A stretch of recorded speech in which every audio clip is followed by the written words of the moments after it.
شروع اللہ کے نام سے جو بڑا مہربان نہایت رحم والا ہے۔ سب تعریف خدا ہی کو ہے جس نے اپنے بندے محمد صلی اللہ علیہ وآلہ وسلم پر یہ کتاب نازل کی اور اس میں کسی طرح کی کجی اور پیچیدگی نہ رکھی، بلکہ سیدھی اور سلیس اتاری، تاکہ لوگوں کو عذاب سخت سے جو اس کی طرف سے آنے والا ہے ڈرائے، اور مومنوں کو جو نیک عمل کرتے ہیں خوشخبری سنائے کہ ان کے لیے ان کے کاموں کا نیک بدلہ یعنی بہشت ہے جس میں وہ ابد الآباد رہیں گے، اور ان لوگوں کو بھی ڈرائے جو کہتے ہیں کہ خدا نے کسی کو بیٹا بنا لیا ہے، ان کو اس بات کا کچھ بھی علم نہیں اور نہ ان کے باپ دادا ہی کو تھا۔ یہ بڑی سخت بات ہے جو ان کے منہ سے نکلتی ہے، اور کچھ شک نہیں کہ یہ جو کچھ کہتے ہیں محض جھوٹ ہے۔ اے پیغمبر صلی اللہ علیہ وآلہ وسلم، اگر یہ اس کلام پر ایمان نہ لائیں تو شاید تم ان کے پیچھے رنج کر کر کے اپنے تئیں ہلاک کر دو گے۔ جو چیز زمین پر ہے ہم نے اس کو زمین کے لیے آرائش بنایا ہے تاکہ لوگوں کی آزمائش کریں کہ ان میں کون اچھے عمل کرنے والا ہے، اور جو چیز زمین پر ہے ہم اس کو نابود کر کے بنجر میدان کر دیں گے۔ کیا تم خیال کرتے ہو کہ غار اور لوح والے ہماری نشانیوں میں سے عجیب تھے؟ جب وہ جوان غار میں جا رہے تو کہنے لگے کہ اے ہمارے پروردگار، ہم پر اپنے ہاں سے رحمت نازل فرما اور ہمارے کام میں درستی کے سامان مہیا کر۔ تو ہم نے غار میں کئی سال تک ان کے کانوں پر نیند کا پردہ ڈالے، یعنی ان کو سلائے رکھا، پھر ان کو جگہ اٹھایا تاکہ معلوم کریں کہ جتنی مدت وہ غار میں رہے دونوں جماعتوں میں سے اس کی مقدار کس کو خوب یاد ہے۔ ہم ان کے حالات تم سے صحیح صحیح بیان کرتے ہیں۔ وہ کئی جوان تھے جو اپنے پروردگار پر ایمان لائے تھے، اور ہم نے ان کو اور زیادہ ہدایت دی تھی، اور ان کے دلوں کو مربوط یعنی مضبوط کر دیا۔ جب وہ اٹھ کھڑے ہوئے تو کہنے لگے کہ ہمارا پروردگار آسمانوں اور زمین کا مالک ہے، ہم اس کے سوا کسی کو معبود سمجھ کر نہ پکاریں گے۔ اگر ایسا کیا تو اس وقت ہم نے بعید از عقل بات کہی۔ ان ہماری قوم کے لوگوں نے اس کے سوا اور معبود بنا رکھے ہیں، بھلا یہ ان کے خدا ہونے پر کوئی کھلی دلیل کیوں نہیں لاتے؟ تو اس سے زیادہ کون ظالم ہے جو خدا پر جھوٹ افطرا کرے؟ اور جب تم نے ان مشرکوں سے اور جن کو یہ خدا کے سوا عبادت کرتے ہیں ان سے کنارہ کر لیا ہے تو غار میں چل رہو، تمہارا پروردگار تمہارے لیے اپنی رحمت وسیع کر دے گا اور تمہارے کاموں میں آسانی کے سامان مہیا کرے گا۔ اور جب سورج نکلے تو تم دیکھو کہ دھوپ ان کے غار سے داہنی طرف سمٹ جائے، اور جب غروب ہو تو ان سے بائیں طرف کترا جائے، اور وہ اس کے میدان میں تھے۔ یہ خدا کی نشانیوں میں سے ہیں، جس کو خدا ہدایت دے وہ ہدایت یاب ہے، اور جس کو گمراہ کرے تو تم اس کے لیے کوئی دوست راہ بتانے والا نہ پاؤ گے۔ اور تم ان کو خیال کرو کہ جاگ رہے ہیں حالانکہ وہ سوتے ہیں، اور ہم ان کو دائیں اور بائیں کروٹ بدلاتے تھے، اور ان کا کتا چوکھٹ پر دونوں ہاتھ پھیلائے ہوئے تھا۔ اگر تم ان کو جھانک کر دیکھتے تو پیٹھ پھیر کر بھاگ جاتے اور ان سے دہشت میں آ جاتے۔ اور اسی طرح ہم نے ان کو اٹھایا تاکہ آپس میں ایک دوسرے سے دریافت کریں۔ ایک کہنے والے نے کہا کہ تم یہاں کتنی مدت رہے؟ انہوں نے کہا کہ ایک دن یا اس سے بھی کم۔ انہوں نے کہا کہ جتنی مدت تم رہے ہو تمہارا پروردگار ہی اس کو خوب جانتا ہے۔ تو اپنے میں سے کسی کو یہ روپیہ دے کر شہر کو بھیجو، وہ دیکھے کہ نفیس کھانا کون سا ہے تو اس میں سے کھانا لے آئے، اور آہستہ آہستہ آئے جائے، اور تمہارا حال کسی کو نہ بتائے۔ اگر وہ تم پر دسترس پالیں گے تو تمہیں سنگسار کر دیں گے، یا پھر اپنے مذہب میں داخل کر لیں گے، اور اس وقت تم کبھی فلاح نہیں پاؤ گے۔ اور اسی طرح ہم نے لوگوں کو ان کے حال سے خبردار کر دیا تاکہ وہ جانیں کہ خدا کا وعدہ سچا ہے، اور یہ کہ قیامت جس کا وعدہ کیا جاتا ہے اس میں کچھ شک نہیں۔ اس وقت لوگ ان کے بارے میں باہم جھگڑنے لگے اور کہنے لگے کہ ان کے غار پر عمارت بنا دو۔ ان کا پروردگار ان کے حال سے خوب واقف ہے۔ جو لوگ ان کے معاملے میں غلبہ رکھتے تھے وہ کہنے لگے کہ ہم ان کے غار پر مسجد بنائیں گے۔ بعض لوگ اٹکل پچو کہیں گے کہ وہ 3 تھے اور چوتھا ان کا کتا تھا، اور بعض کہیں گے کہ وہ 5 تھے اور چھٹا ان کا کتا تھا، اور بعض کہیں گے کہ وہ 7 تھے اور 8واں ان کا کتا تھا۔ کہہ دو کہ میرا پروردگار ہی ان کے شمار سے خوب واقف ہے۔ ان کو جانتے بھی ہیں تو تھوڑے ہی لوگ جانتے ہیں، تو تم ان کے معاملے میں گفتگو نہ کرنا مگر سرسری سی گفتگو، اور نہ ان کے بارے میں ان میں سے کسی سے کچھ دریافت ہی کرنا، اور کسی کام کی نسبت نہ کہنا کہ میں اسے کل کر دوں گا، مگر انشاءاللہ کہہ کر، یعنی اگر خدا چاہے تو کر دوں گا۔ اور جب خدا کا نام لینا بھول جاؤ تو یاد آنے پر لے لو، اور کہہ دو کہ امید ہے کہ میرا پروردگار مجھے اس سے بھی زیادہ ہدایت کی باتیں بتائے۔ اور اصحاب کہف اپنے غار میں 9 اوپر 300 سال رہے۔ کہہ دو کہ جتنی مدت وہ رہے اسے خدا ہی خوب جانتا ہے۔ اسی کو آسمانوں اور زمین کی پوشیدہ باتیں معلوم ہیں، وہ کیا خوب دیکھنے والا اور کیا خوب سننے والا ہے، اس کے سوا ان کا کوئی کارساز نہیں، اور نہ وہ اپنے حکم میں کسی کو شریک کرتا ہے۔ اور اپنے پروردگار کی کتاب کو جو تمہارے پاس بھیجی جاتی ہے پڑھتے رہا کرو، اس کی باتوں کو کوئی بدلنے والا نہیں، اور اس کے سوا تم کہیں پناہ بھی نہیں پاؤ گے۔ اور جو لوگ صبح و شام اپنے پروردگار کو پکارتے اور اس کی خوشنودی کے طالب ہیں، ان کے ساتھ صبر کرتے رہو، اور تمہاری نگاہیں ان میں سے گزر کر اور طرف نہ دوڑیں کہ تم آرائش زندگانی دنیا کے خاص گار ہو جاؤ۔ اور جس شخص کے دل کو ہم نے اپنی یاد سے غافل کر دیا ہے اور وہ اپنی خواہش کی پیروی کرتا ہے اور اس کا کام حد سے بڑھ گیا ہے، اس کا کہا نہ ماننا، اور کہہ دو کہ لوگو یہ قرآن تمہارے پروردگار کی طرف سے برحق ہے، تو جو چاہے ایمان لائے اور جو چاہے کافر رہے۔ ہم نے ظالموں کے لیے دوزخ کی آگ تیار کر رکھی ہے جس کی قناتیں ان کو گھیر رہی ہوں گی،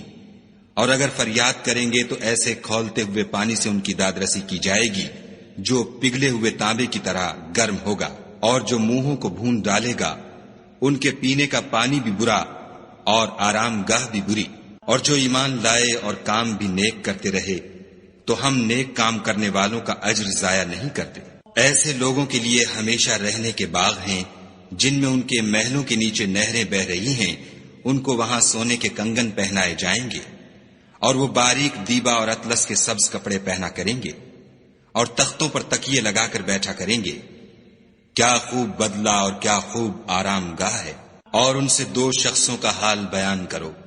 جن میں سے ایک کو ہم نے انگور کے 2 باغ عنایت کیے تھے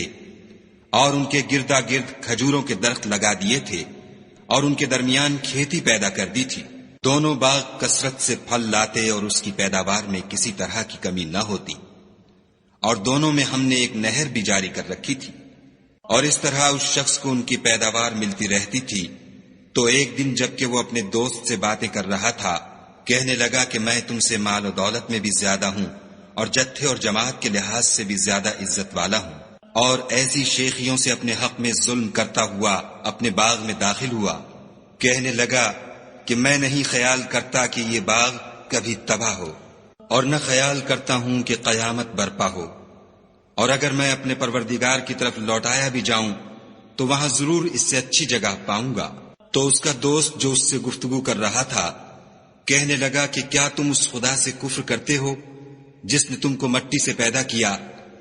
پھر نطفے سے، پھر تمہیں پورا مرد بنایا؟ مگر میں تو یہ کہتا ہوں کہ خدا ہی میرا پروردگار ہے، اور میں اپنے پروردگار کے ساتھ کسی کو شریک نہیں کرتا۔ اور بھلا جب تم اپنے باغ میں داخل ہوئے تو تم نے ماشاء اللہ لا قوت الا باللہ کیوں نہ کہا؟ اگر تم مجھے مال و اولاد میں اپنے سے کمتر دیکھتے ہو تو عجب نہیں کہ میرا پروردگار مجھے تمہارے باغ سے بہتر عطا فرمائے، اور اس تمہارے باغ پر آسمان سے آفت بھیج دے تو وہ صاف میدان ہو جائے، یا اس کی نہر کا پانی گہرا ہو جائے تو پھر تم اسے نہ لا سکو، اور اس کے میووں کو عذاب نے آ گھیرا اور وہ اپنی چھتریوں پر گر کر رہ گیا، تو جو مال اس نے اس پر خرچ کیا تھا اس پر حسرت سے ہاتھ ملنے لگا اور کہنے لگا کہ کاش میں اپنے پروردگار کے ساتھ کسی کو شریک نہ بناتا۔ اس وقت خدا کے سوا کوئی جماعت اس کی مددگار نہ ہوئی اور نہ وہ بدلہ لے سکا۔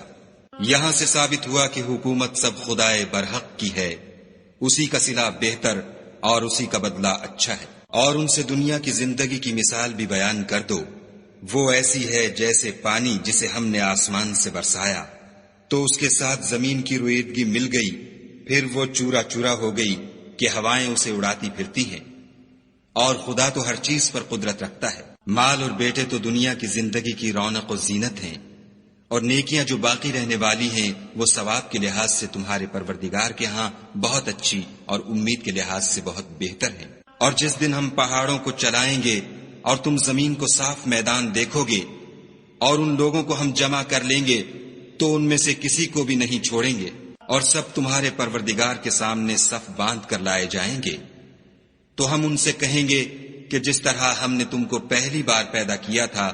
اسی طرح آج تم ہمارے سامنے آئے، لیکن تم نے تو یہ خیال کر رکھا تھا کہ ہم نے تمہارے لیے قیامت کا کوئی وقت مقرر ہی نہیں کیا، اور عملوں کی کتاب کھول کر رکھی جائے گی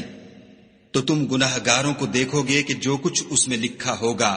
اس سے ڈر رہے ہوں گے، اور کہیں گے ہائے شامت، یہ کیسی کتاب ہے کہ نہ چھوٹی بات کو چھوڑتی ہے نہ بڑی کو، کوئی بات بھی نہیں مگر اسے لکھ رکھا ہے، اور جو عمل کیے ہوں گے سب کو حاضر پائیں گے،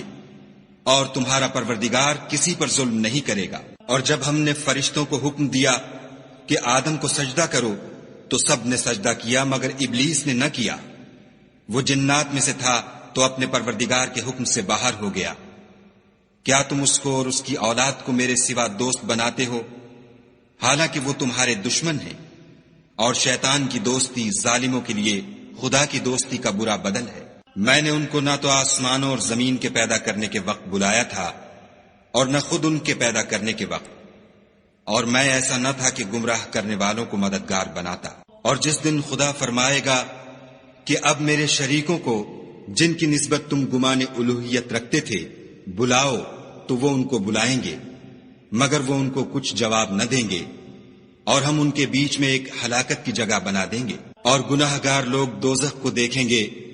تو یقین کر لیں گے کہ وہ اس میں پڑنے والے ہیں، اور اس سے بچنے کا کوئی رستہ نہ پائیں گے۔ اور ہم نے اس قرآن میں لوگوں کے سمجھانے کے لیے طرح طرح کی مثالیں بیان فرمائی ہیں، لیکن انسان سب چیزوں سے بڑھ کر جھگڑالو ہے۔ اور لوگوں کے پاس جب ہدایت آ گئی تو ان کو کس چیز نے منع کیا کہ ایمان لائیں اور اپنے پروردگار سے بخشش مانگیں، بجز اس کے کہ اس بات کے منتظر ہوں کہ انہیں بھی پہلوں کا سا معاملہ پیش آئے یا ان پر عذاب سامنے موجود ہو۔ اور ہم جو پیغمبروں کو بھیجا کرتے ہیں تو صرف اس لیے کہ لوگوں کو خدا کی نعمتوں کی خوشخبریاں سنائیں اور عذاب سے ڈرائیں، اور جو کافر ہیں وہ باطل کی سند سے جھگڑا کرتے ہیں تاکہ اس سے حق کو پھسلا دیں۔ اور انہوں نے ہماری آیتوں کو اور جس چیز سے ان کو ڈرایا جاتا ہے ہنسی بنا لیا۔ اور اس سے ظالم کون جس کو اس کے پروردگار کے کلام سے سمجھایا گیا تو اس نے اس سے منہ پھیر لیا، اور جو اعمال وہ آگے کر چکا اس کو بھول گیا۔ ہم نے ان کے دلوں پر پردے ڈال دیے کہ اسے سمجھ نہ سکیں، اور کانوں میں ثقل پیدا کر دیا ہے کہ سن نہ سکیں، اور اگر تم ان کو رستے کی طرف بلاؤ تو کبھی رستے پر نہ آئیں گے۔ اور تمہارا پروردگار بخشنے والا صاحب رحمت ہے، اگر وہ ان کے کرتوتوں پر ان کو پکڑنے لگے تو ان پر جھٹ عذاب بھیج دے، مگر ان کے لیے ایک وقت مقرر کر رکھا ہے کہ اس کے عذاب سے کوئی پناہ کی جگہ نہ پائیں گے۔ اور یہ بستیاں جو ویران پڑی ہیں، جب انہوں نے کفر سے ظلم کیا تو ہم نے ان کو تباہ کر دیا، اور ان کی تباہی کے لیے ایک وقت مقرر کر دیا تھا۔ اور جب موسیٰ نے اپنے شاگرد سے کہا کہ جب تک میں دو دریاؤں کے ملنے کی جگہ نہ پہنچ جاؤں ہٹنے کا نہیں، خواہ برسوں چلتا رہوں۔ جب ان کے ملنے کے مقام پر پہنچے تو اپنی مچھلی بھول گئے، تو اس نے دریا میں سرنگ کی طرح اپنا رستہ بنا لیا۔ جب آگے چلے تو موسیٰ نے اپنے شاگرد سے کہا کہ ہمارے لیے کھانا لاؤ، اس سفر سے ہم کو بہت تکان ہو گئی ہے۔ اس نے کہا کہ بھلا آپ نے دیکھا کہ جب ہم نے پتھر کے پاس آرام کیا تھا تو میں مچھلی وہیں بھول گیا، اور مجھے آپ سے اس کا ذکر کرنا شیطان نے بھلا دیا، اور اس نے عجب طرح سے دریا میں اپنا رستہ لیا۔ موسیٰ نے کہا یہی تو وہ مقام ہے جسے ہم تلاش کرتے تھے۔ تو وہ اپنے پاؤں کے نشان دیکھتے دیکھتے لوٹ گئے۔ وہاں انہوں نے ہمارے بندوں میں سے ایک بندہ دیکھا جس کو ہم نے اپنے ہاں سے رحمت یعنی نبوت یا نعمت ولایت دی تھی، اور اپنے پاس سے علم بخشا تھا۔ موسیٰ نے ان سے جن کا نام خضر تھا کہا کہ جو علم خدا کی طرف سے آپ کو سکھایا گیا ہے، اگر آپ اس میں سے مجھے کچھ بھلائی کی باتیں سکھائیں تو میں آپ کے ساتھ رہوں۔ خضر نے کہا کہ تم میرے ساتھ رہ کر صبر نہیں کر سکو گے، اور جس بات کی تمہیں خبر ہی نہیں اس پر صبر کر بھی کیوں کر سکتے ہو؟ موسیٰ نے کہا خدا نے چاہا تو آپ مجھے صابر پائیے گا، اور میں آپ کے ارشاد کے خلاف نہیں کروں گا۔ خضر نے کہا اگر تم میرے ساتھ رہنا چاہو تو شرط یہ ہے مجھ سے کوئی بات نہ پوچھنا جب تک میں خود اس کا ذکر تم سے نہ کروں۔ تو دونوں چل پڑے، یہاں تک کہ جب کشتی میں سوار ہوئے تو خضر نے کشتی کو پھاڑ ڈالا۔ موسیٰ نے کہا کیا آپ نے اس کو اس لیے پھاڑا ہے کہ سواروں کو غرق کر دیں؟ یہ تو آپ نے بڑی عجیب بات کی۔ خضر نے کہا کیا میں نے نہیں کہا تھا کہ تم میرے ساتھ صبر نہ کر سکو گے؟ موسیٰ نے کہا کہ جو بھول مجھ سے ہوئی اس پر مواخذہ نہ کیجیے، اور میرے معاملے میں مجھ پر مشکل نہ ڈالیے۔ پھر دونوں چلے، یہاں تک کہ رستے میں ایک لڑکا ملا تو خضر نے اسے مار ڈالا، موسیٰ نے کہا کہ آپ نے ایک بے گناہ شخص کو ناحق بغیر قصاص کے مار ڈالا، یہ تو آپ نے بری بات کی۔ خضر نے کہا کیا میں نے نہیں کہا تھا کہ تم سے میرے ساتھ صبر نہیں ہو سکے گا؟ انہوں نے کہا کہ اگر میں اس کے بعد پھر کوئی بات پوچھوں یعنی اعتراض کروں تو مجھے اپنے ساتھ نہ رکھیے گا کہ آپ میری طرف سے عذر کے قبول کرنے میں غایت کو پہنچ گئے۔ پھر دونوں چلے یہاں تک کہ ایک گاؤں والوں کے پاس پہنچے اور ان سے کھانا طلب کیا۔ انہوں نے ان کی ضیافت کرنے سے انکار کیا۔ پھر انہوں نے وہاں ایک دیوار دیکھی جو جھک کر گرا چاہتی تھی تو خضر نے اس کو سیدھا کر دیا۔ موسیٰ نے کہا کہ اگر آپ چاہتے تو ان سے اس کا معاوضہ لیتے تاکہ کھانے کا کام چلتا۔ خضر نے کہا کہ اب مجھ میں اور تم میں علیحدگی، مگر جن باتوں پر تم صبر نہ کر سکے میں ان کا تمہیں بھید بتائے دیتا ہوں کہ وہ جو کشتی تھی غریب لوگوں کی تھی جو دریا میں محنت کر کے یعنی کشتیاں چلا کر گزارا کرتے تھے، اور ان کے سامنے کی طرف ایک بادشاہ تھا جو ہر ایک کشتی کو زبردستی چھین لیتا تھا، تو میں نے چاہا کہ اسے عیب دار کر دوں تاکہ وہ اسے غصب نہ کر سکے۔ اور وہ جو لڑکا تھا اس کے ماں باپ دونوں مومن تھے، ہمیں اندیشہ ہوا کہ وہ بڑا ہو کر بد کردار ہوگا، کہیں ان کو سرکشی اور کفر میں نہ پھنسا دے، تو ہم نے چاہا کہ ان کا پروردگار اس کی جگہ ان کو اور بچہ عطا فرمائے جو پاک تینتی میں بہتر اور محبت میں زیادہ قریب ہو۔ اور وہ جو دیوار تھی سو 2 یتیم لڑکوں کی تھی جو شہر میں رہتے تھے، اور اس کے نیچے ان کا خزانہ مدفون تھا، اور ان کا باپ ایک نیک آدمی تھا، تو تمہارے پروردگار نے چاہا کہ وہ اپنی جوانی کو پہنچ جائیں اور پھر اپنا خزانہ نکالیں۔ یہ تمہارے پروردگار کی مہربانی ہے اور یہ کام میں نے اپنی طرف سے نہیں کیے، یہ ان باتوں کی حقیقت ہے جن پر تم صبر نہ کر سکے۔ اور تم سے ذوالقرنین کے بارے میں دریافت کرتے ہیں، کہہ دو کہ میں اس کا کسی قدر حال تمہیں پڑھ کر سناتا ہوں۔ ہم نے اس کو زمین میں بڑی دسترس دی تھی اور ہر طرح کا سامان عطا کیا تھا، تو اس نے سفر کا ایک سامان کیا، یہاں تک کہ جب سورج کے غروب ہونے کی جگہ پہنچا تو اسے ایسا پایا کہ ایک کیچڑ کی ندی میں ڈوب رہا ہے، اور اس ندی کے پاس ایک قوم دیکھی۔ ہم نے کہا ذوالقرنین تم ان کو خواہ تکلیف دو خواہ ان کے بارے میں بھلائی اختیار کرو، دونوں باتوں کی تم کو قدرت ہے۔ ذوالقرنین نے کہا کہ جو کفر و بد کرداری سے ظلم کرے گا اسے ہم عذاب دیں گے، پھر جب وہ اپنے پروردگار کی طرف لوٹایا جائے گا تو وہ بھی اسے بڑا عذاب دے گا، اور جو ایمان لائے گا اور عمل نیک کرے گا اس کے لیے بہت اچھا بدلہ ہے، اور ہم اپنے معاملے میں اس پر کسی طرح کی سختی نہیں کریں گے بلکہ اس سے نرم بات کہیں گے۔ پھر اس نے ایک اور سامان سفر کا کیا، یہاں تک کہ سورج کے طلوع ہونے کے مقام پر پہنچا تو دیکھا کہ وہ ایسے لوگوں پر طلوع کرتا ہے جن کے لیے ہم نے سورج کے اس طرف کوئی اوٹ نہیں بنائی تھی۔ حقیقت الحال یوں تھی اور جو کچھ اس کے پاس تھا ہم کو سب کی خبر تھی۔ پھر اس نے ایک اور سامان کیا، یہاں تک کہ 2 دیواروں کے درمیان پہنچا تو دیکھا کہ ان کے اس طرف کچھ لوگ ہیں کہ بات کو سمجھ نہیں سکتے۔ ان لوگوں نے کہا کہ ذوالقرنین یاجوج اور ماجوج زمین میں فساد کرتے رہتے ہیں، بھلا ہم آپ کے لیے خرچ کا انتظام کر دیں کہ آپ ہمارے اور ان کے درمیان ایک دیوار کھینچ دیں۔ ذوالقرنین نے کہا کہ خرچ کا جو مقدور خدا نے مجھے بخشا ہے وہ بہت اچھا ہے، تم مجھے قوت بازو سے مدد دو، میں تمہارے اور ان کے درمیان ایک مضبوط اوٹ بنا دوں گا۔ تو تم لوہے کے بڑے بڑے تختے لاؤ۔ چنانچہ کام جاری کر دیا گیا، یہاں تک کہ جب اس نے دونوں پہاڑوں کے درمیان کا حصہ برابر کر دیا اور کہا کہ اب اسے دھونکو، یہاں تک کہ جب اس کو دھونک دھونک کر آگ کر دیا تو کہا کہ اب میرے پاس تانبا لاؤ کہ اس پر پگھلا کر ڈال دوں۔ پھر ان میں یہ قدرت نہ رہی کہ اس پر چڑھ سکیں اور نہ یہ طاقت رہی کہ اس میں نقب لگا سکیں۔ بولا کہ یہ میرے پروردگار کی مہربانی ہے، جب میرے پروردگار کا وعدہ آ پہنچے گا تو اس کو ڈھا کر ہموار کر دے گا، اور میرے پروردگار کا وعدہ سچا ہے۔ اس روز ہم ان کو چھوڑ دیں گے کہ روئے زمین پر پھیل کر ایک دوسرے میں گھس جائیں گے،